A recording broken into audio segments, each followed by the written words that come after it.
This is Margret Sanger. Who was the real Margret Sanger? Margret Sanger. You've probably heard the name Margret Sanger, right? The so-called champion of birth control and founder of Planned Parenthood. Feminist Margret Sanger experienced firsthand what it meant to grow up with 10 siblings. She dedicated her life to voluntary family planning. In 1923, she founded the first legal birth control clinic and even went to prison for her commitment to the cause.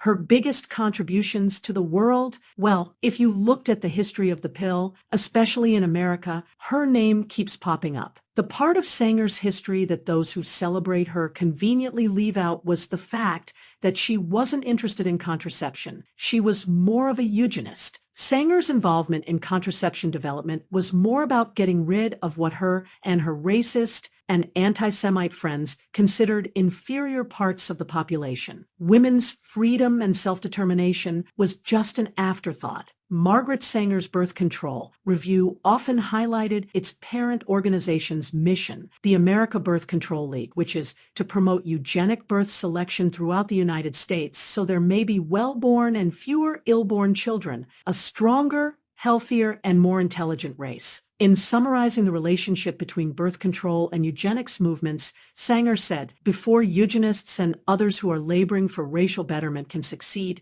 they must first clear the way for birth control. Like the advocates of birth control, the eugenists, for instance, are seeking to assist the race towards the elimination of the unfit. Birth control itself, by freeing the reproductive instinct from its present chains, will make a better race. Eugenics without birth control seems to us a house built upon the sands. It is at the mercy of the rising stream of the unfit." The term eugenics is basically a set of beliefs and practices that aim to improve the genetic quality of a human population. There have been various applications of eugenics, perhaps the most famous being the Germans before and during World War II, which was condemned by the Nuremberg war crimes trials. But the Germans did not invent eugenics. In fact, they were inspired by the founder of the taxpayer-funded Planned Parenthood. Do you believe in sin? When I say believe, I don't mean believe in committing sin. Do you believe there is such a thing as sin? Well, I think the greatest sin in the world is bringing children into the world that have disease from their parents, that have no chance in the world to be a human being, practically.